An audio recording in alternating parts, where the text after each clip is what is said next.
Greetings, everyone. You're listening to the Intellectual Dark Web Network. This is Rob Devereaux.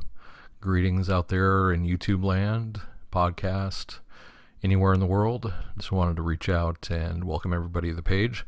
I'm the creator of Intellectual Dark Web News Network, also I.D.W. Network at Twitter. Please follow us and subscribe. I wanted to start out telling you a little bit about who we are and what we do. Here at Intellectual Dark Web News, we curate news and information related to the intellectual dark web, and our purpose is to provide information and have an informed conversation about current events related to the I.D.W.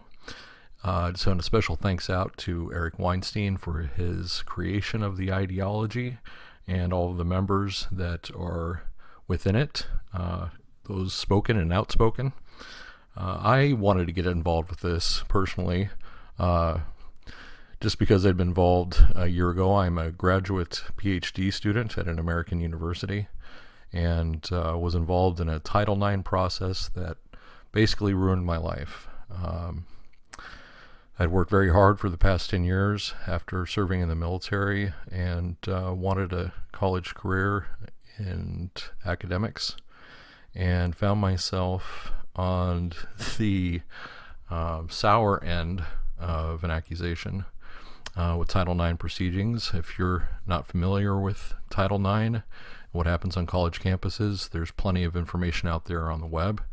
You can search on YouTube, Laura Kipnis, FIRE, F-I-R-E. There's a number of different networks that will inform you of the negative impact on men and also women, if you want to get into it, on college campuses. Kind of felt like it was important to become part of this intellectual movement, and found Jordan Peterson, Eric Weinstein, gradually, organically. Kind of felt like they were able to put some things into my mind and thought, along with other intellectual thinkers, Sam Harris, a number of different others. Shapiro, Joe Rogan, you could go on and on, but was completely unaware of the state of the liberal institution and its negative effects, and just engrossed in it so much that I could literally be a spokesperson for the hashtag walkaway movement. Was a liberal, was a Democrat, and over the course of about a year and a half, I've completely changed my political views, and I feel it's necessary to raise a voice to some of this through this channel, and bring some awareness to what we do in the intellectual dark web. I think there's some things that this growing community of those interested in free dialogue, free speech, really want an outlet to do that. And so we hope that this podcast will be part of that group, and not be part of a tribe, but show a commonness or a willingness to have a civil conversation about polarizing events in our society. So let's move forward. So what's going to happen on the podcast is that daily I will go through and look at articles, relevant topics, refer some things as far as websites, information sources, for those of you that are interested. First of all, I think it's important to talk about what members in the community have been recognized as members of the intellectual dark web. That's one of the biggest questions I've seen in maintaining the Twitter page at I.D.W. Network, talking about who belongs to this. And I would say I think Jordan Peterson addressed that when he said that there were not really any rules or regulations other than it's an organic growth movement.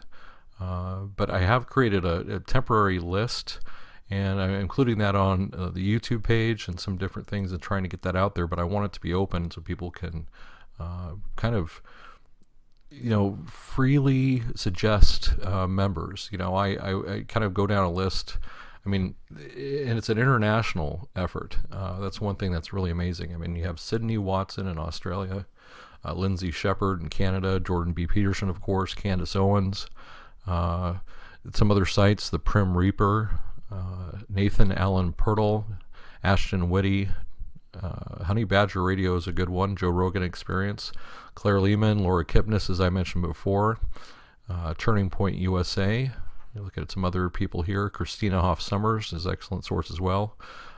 Camille Paglia, Hoover Institution, Larry Elder. I could go on and on. There's a lot of people to suggest. I think some of my highlights and people that I like to point out are Gad Sad, Sam Harris, Lauren Southern, Jordan B. Peterson, Eric Weinstein, Megan Kelly, Jonathan Haidt, hopefully I'm pronouncing that right, Dinesh D'Souza, the Hoover Institution, Brent Weinstein, and all the things that happened there at Evergreen College with him and Dr. Hying, Thomas Sowell, Neil Ferguson. There's just a large network of associations I think are important to address. As far as the news that's coming out now, the first thing I wanted to talk about in the podcast is the monetization of the intellectual dark web. Is it good or not? At first, I was a little bit bothered by this because I think it's supposed to be a free, intellectual, open conversation. And of course, people are free to monetize that. There's no law against it. And I'm seeing now on Google, if you go in and look at images on intellectual dark web, you'll see a number of designs that have come out. And it's not fully advanced at this point, but there are quite a few places you can go to buy t-shirts. And I first thought this was a bad thing maybe to monetize it, but I'm starting to feel, I don't know how you feel about it, but I think it's a good thing. I mean, if you get out there and you're wearing a t-shirt somewhere and someone says, what's the intellectual dark web? I think you've already won in some ways. I mean, I organically came to this movement and I feel like I wanted to learn about it and be open and kind of have this emergent experience that awakened my thinking and intellect to a whole new perspective. So in some ways, the monetization I can see where, it's not a great thing, but also it's not a bad thing. As with everything, I think things are complex, and the narrative is not just white or black.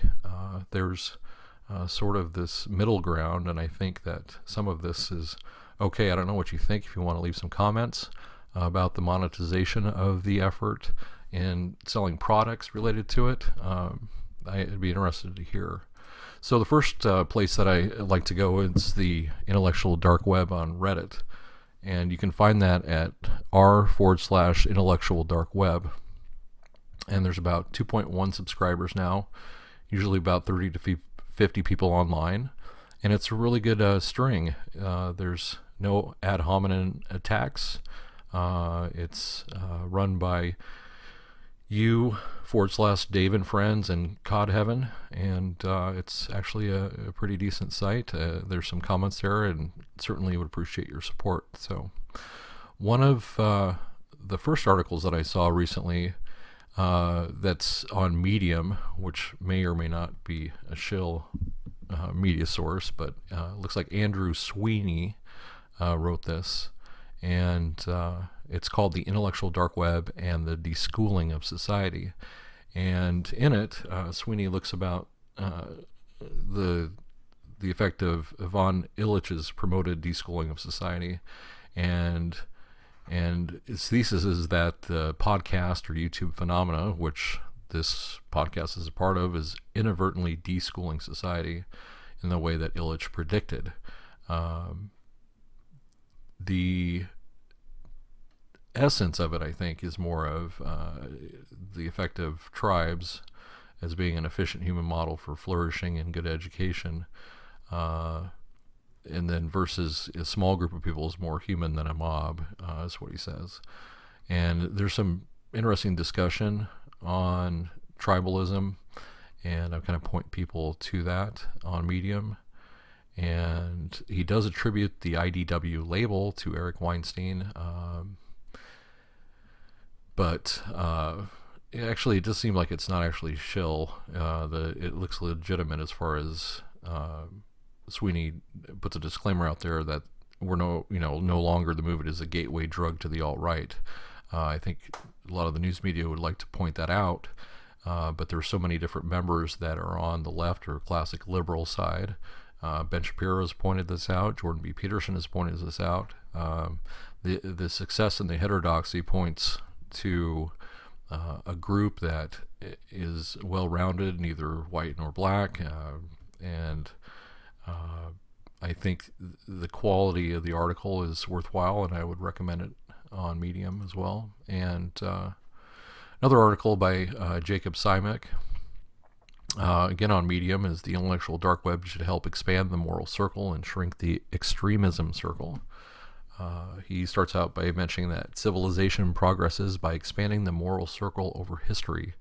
We care not only about our immediate family and village, but also about our people and our nation, our group of nations like Europe, and even people in other richer or poorer countries.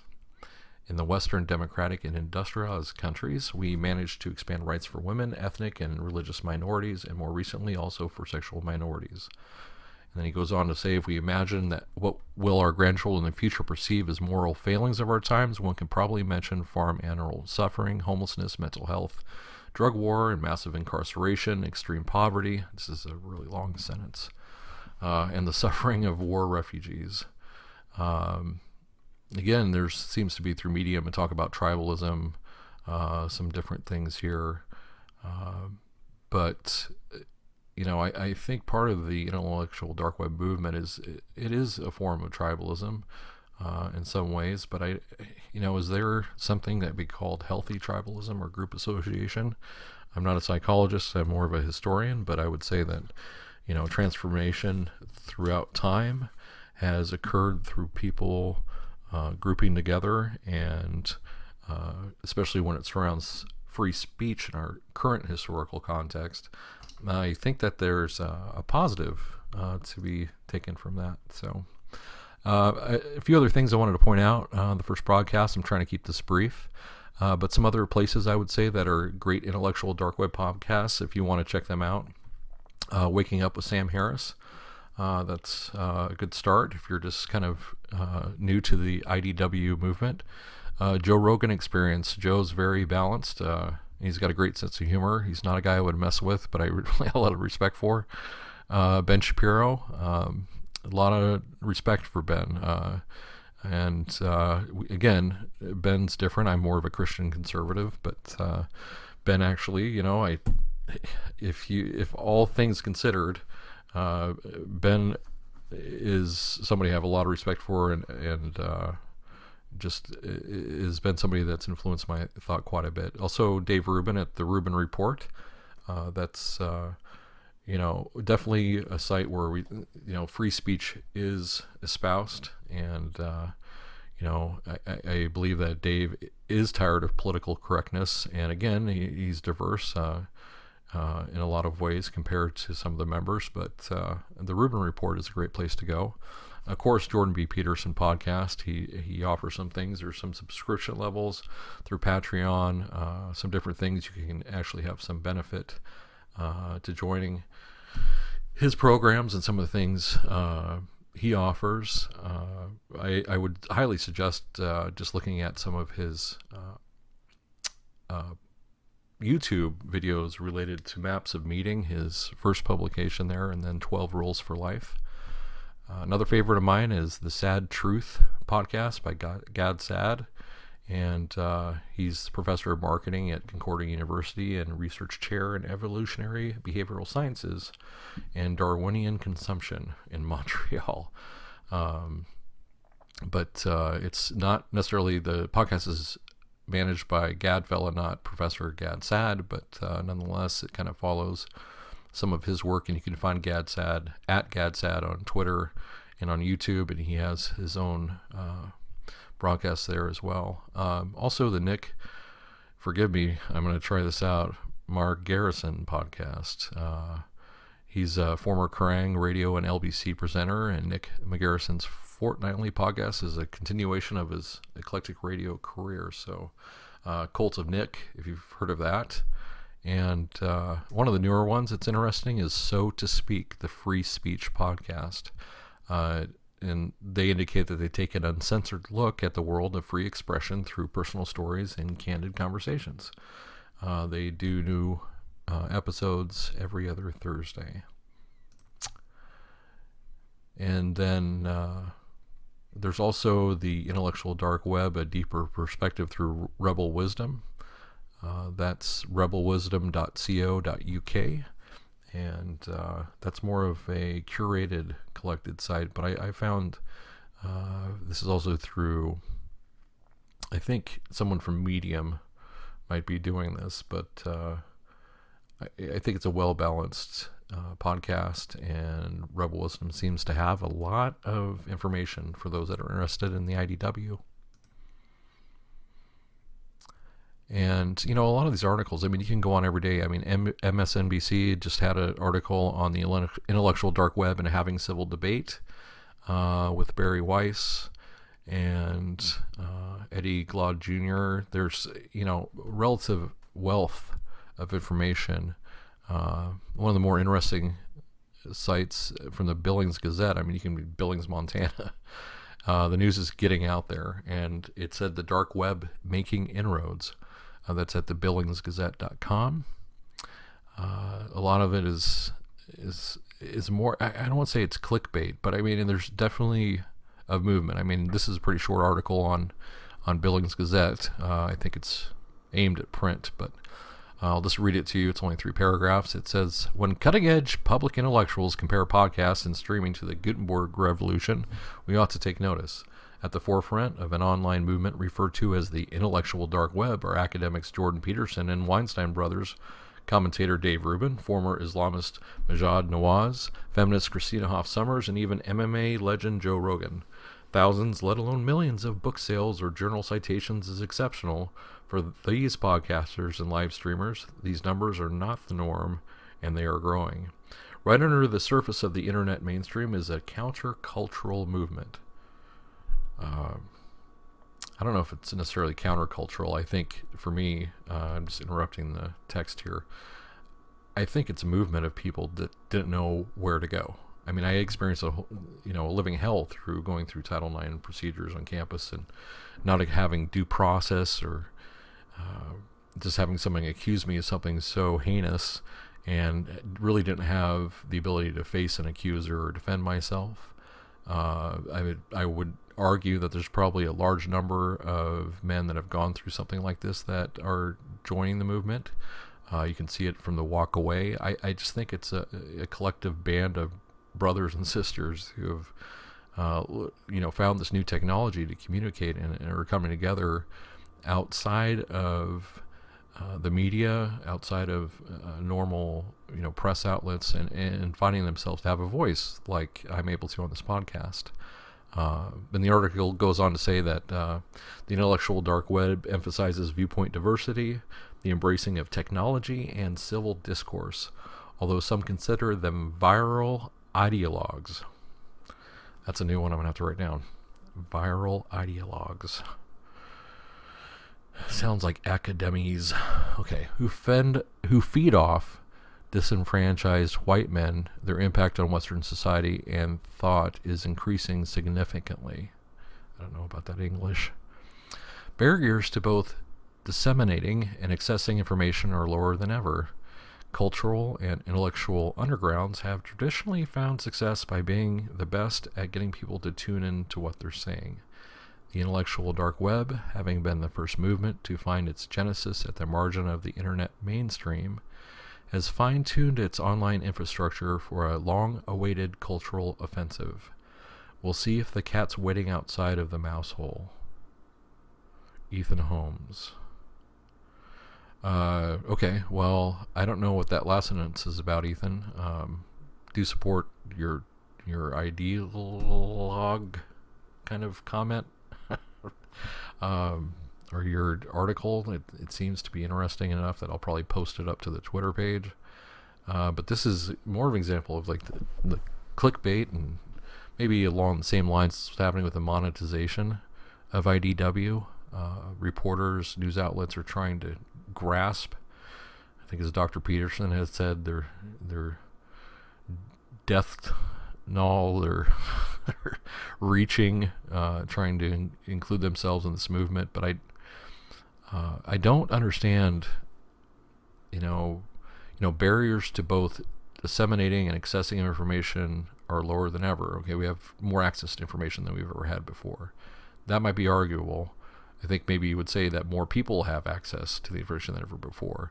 I think the information's always been there. It's just that there's certain skill sets that were needed in the past to access information. And I can tell you as a research historian, and seeing that over time, we don't have to go through the Dewey Decimal System anymore and really rely on catalog information as much as we used to. We have worldcat.org and other organizations on the web, including Google, that we can access information at our fingertips. But I think that saying that the intellectual dark web is the first movement to find its genesis at the margin of the internet mainstream is also slightly incorrect. I think, again, this has probably happened. It's a complex narrative. I mean, you've had, different groups at margins access information in different ways over time for hundreds, if not thousands of years. It's just that the internet has provided the decrease of that margin or zone, I would say, and that, we don't have to have a discourse about free speech in a small group anymore. I think it's open and people can access whatever they want. Someone may not like listening to me, and that's okay, and some people might. I think as I go along and get better at this, I would hope that people can find my voice not too annoying, but out of this group we'll form another group and another group, and I think that our networks, our social networks, are what are growing and changing. I mean, I think a lot of times that's not mentioned historically is that the change from the mainline churches and religion, the shift from attendance in churches, which used to be the main social construct of a lot of at least Western society. If you look, that there's still evangelical churches that are very large, and you have different movements that way. But I think that as a social network or construct, that has changed. So people realize that gossip networks, to simplify it, to any kind of situation that people could get information through newspapers and everything, say in 1910 compared to 2018, is vastly different, and it had to go through some change. And I don't think between 1995 until the present, I don't think there's also almost been a lack of ability to have a social conversation that's not only monitored by a group, but that there's no governing authority to report to. There's not like a simple thing that you have to worry about as far as people, monitoring and saying, well, you can't say that or you can't say that. The community is the one that supports that. For example, if we're able to say something that the other supports, then it gains traction and goes on to a Reddit page, and that gains traction. So I don't think there's bias that we have to adhere to, and I just think it's a great experience, and I'm glad to be part of it. And I really like ideas on how to move this forward with the podcast. I've seen some other podcasts, but I'd just like to be part of that. Right now, I think I'm more keen on reporting news or anything to that, because we have so few news sources, and I see a lot of commentary. But I think my area of specialization, especially as a historian and a professional historian, is that I'd like to document this in some way and have more of an historical approach to monitoring this and keeping a record of how this develops and how the groups develop. And I guess I would like to be the index, if that makes sense. I'm trying to collect all of the people's viewpoints together and provide them in a format where someone unfamiliar with the I.D.W. would be able to come in and just kind of check things out and say, well, I like this, I don't like this. And it's kind of a free-formed, organic environment. And the IDW News Network. I will be trying to broadcast as much as I can, working on the dissertation, but I would invite any questions or concerns you might have, direct that to our Twitter page. Again, that's at IDW Network, and our YouTube is IDW News Network. Again, I will try to broadcast at least once or twice every other day, and I do appreciate your support. I don't have any sponsors at this point, but we're going to keep growing. And again, if you have any feedback or anything else you'd like to suggest, I'd love to know. Otherwise, stay informed. Please contact me with any questions or concerns, and thanks for listening.